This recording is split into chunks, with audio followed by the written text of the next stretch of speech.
Speech class. Hey. Hi. Hi. Hey, I've got good news. Speech 2 done. Speech 3 upon us. It's the last one. Then you get to go do bigger and better things. All right, but please let's just take a deep breath.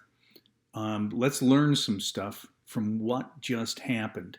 I know you've been observers and speechers for the last few weeks as we've gotten through speech 2, but let me tell you what I've observed and what is going to make a hill of beans difference coming up in this last speech 3.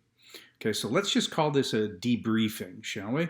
And major hints at how to be successful coming up here.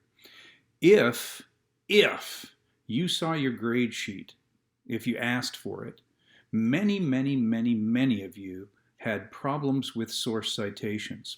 Sure, you had those 3 big hits that we practiced, but you didn't have the little hits, the stuff in between, like, and I quote, the article goes on to say, Smith further states, Rolling Stone also says, the article further states, the website says, and so on and so on. Dudettes, you have to cite sources more. All right? So keep that in mind. Now, I published at least 3 student samples. There's student sample scans from student sample work that came in over the last couple of, decades of teaching speech. The first student sample by Kelly, is about the Canadian seal hunt. Please look through that, read these samples out loud, and see where these students use those little hit source citations, like she further states, Smith also says, the article goes on to say, the website also states, I'm telling you this, for a persuasive speech, it's even more important that you do that. It's not just 10 points on the citing sources line. Now, you don't have that credibility or ethos if you don't cite sources. So I can get you in many different places, and I will, honestly, I will. Why should I be persuaded to do anything like what you think you want me to do if you don't have that credibility? Okay. All right, source citations. Read through all of the samples, look for the big hits and the little hits. There's 20 of them in each speech or more. All right, the next thing I want to talk about in this debriefing session, is the organization. Oh boy, some of you guys had this thing succinctly organized, okay? And it flowed like water down a hill.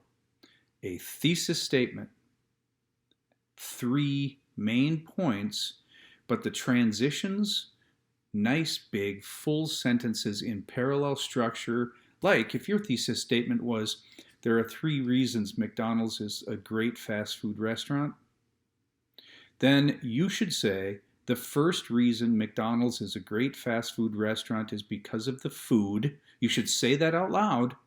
And everything under that section of the speech should be about food. Then you need to shift and say, the second reason McDonald's is such a great fast food restaurant is because of the service. And you talk service in full sentences. All right. But some of your speeches were like, wee, and I even drew this on your grade sheets. Where are we going? What are we talking about? This thing is a jumbly mumbly. You know what'll help that? A great outline. Take a look again at the student sample outline of Kelly Frosch. Take a look at that sample, okay? And I want you to study it.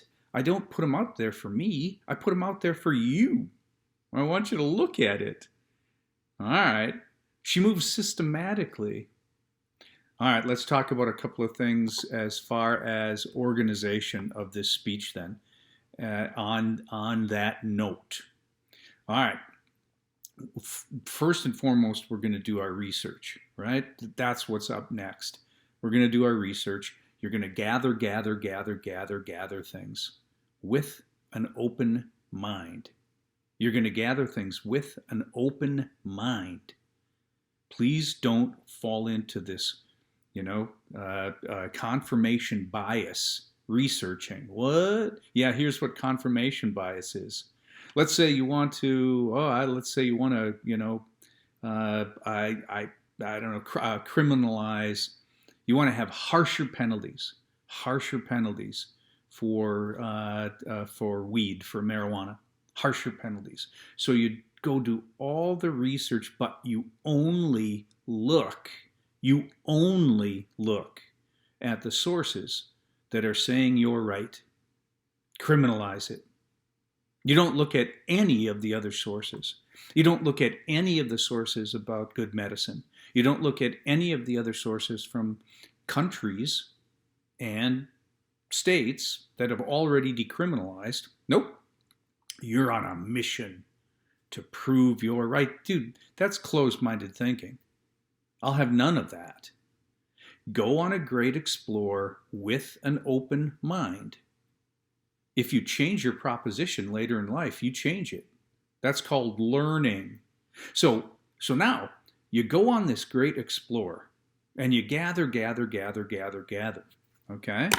Man or woman, there's only two ways to organize this speech, a persuasive speech in my class. There's only two ways. One is a deductive approach. For this example, I'm going to pretend that your thesis statement is that we should immediately shift to year-round school. Lakeville should immediately shift to year-round school. Yeah, remember I had a kid give that speech. It was a hostile audience. But at the end, I'm thinking to myself, and that's the goal.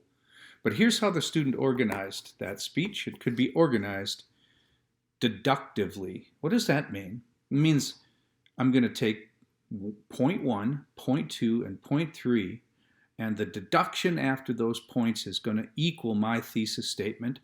And it sounds way like what we've done for the last two speeches. As a matter of fact, it is what we've done. The deductive approach is simply parallel structure that adds things together and says, for reason number 1, for reason number 2, and for reason number 3, I'm right. Or Lakeville should shift to year-round schools. The student is actually going to say this. The first reason Lakeville should shift to year-round school is budgetary. And then they're going to run the budget stuff. Later in the speech, they're going to walk again and they're going to say these words. The second reason Lakeville schools should shift to year-round schools is that it would give the students more flexibility in vacation time. And then they're going to walk again with the third reason Lakeville should shift to year-round school. Okay, it's deductive. A plus B plus C equals I'm right and we should shift. Okay, it's also parallel structure. We've done it. If that's what you like, choose it. Choose it. Look at the student samples that are organized deductively. The first reason, the second reason, the third reason, blah, blah, blah. Your only other choice for speech 3 is to organize problem, solution. Yep, you only have 2 main points. You only have 2 main points. A point that is all about the problem, and then you offer the solutions. Okay, campers, listen, this speech works really well with an audience that's neutral. You know, those apathetic audiences that are out there where it's like, I don't know. I don't know. Okay? You have the hostile audience that's like, and you have the audience that's already agreeable or favorable. But this speech sometimes works really well with that neutral or apathetic audience. Because these guys just need a reason to care. They're gonna vote. Give them a reason to care. They're gonna vote. They just don't know who to vote for. So what you need to do is you need to school them a little bit. Okay? In this case, You need to show them that we have a problem and then offer the solutions to the problem.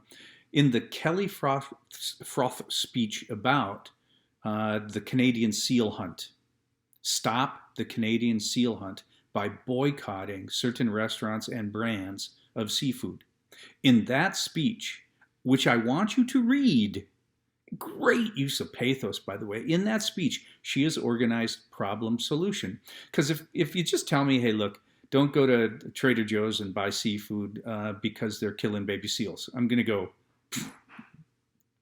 yeah, but it's cheap and it tastes good.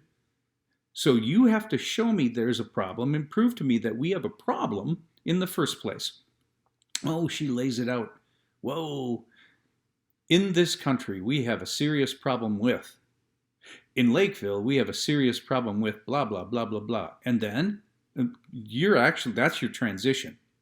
And then later in the speech, you say, even though we have this problem in Lakeville with blah, blah, wah, wah, wah, there are some simple solutions, and you run solution for me.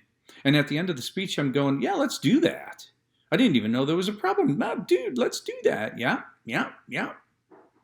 All right, so once again, I'm going to say it again. There are only 2 ways to organize. And if you look on the grade sheet, that's going to be a big deal. There's only 2 ways to organize. One is deductively, which is what we've been doing already. It's parallel structure. You know, the first reason that, we should end the Canadian seal hunt, the second reason we should end the Canadian seal hunt, and the third reason we should end the Canadian seal hunt, blah, blah, blah. Or you can go problem solution. We have a big problem, and that is the Canadian seal hunt is still allowed to go on. And there are some solutions later in the speech. Okay, problem solution or parallel structure, summary preview if you'd like. Okay, all right. Hey, that's enough. I try to keep these to about 10 to 15. So man or woman in hyperspeed, in a recap now, you sent me, right? Your propositions. I propose statements. Now, gather the research. Make sure you record those sources. Gather. And then we're going to talk about intros, outlines, and conclusions. Okay? If you want to think ahead, there are 2 ways to organize this thing: the deductive approach and problem solution. Okay? And you think about your target audience. Are they hostile? Are they neutral or apathetic? Are they favorable already? You're going to write a different speech. If they're favorable, you don't have to prove that there's a problem. Okay? You just don't. Alrighty, campers. I love each and every one of you. Keep your stick on the ice and keep that smile.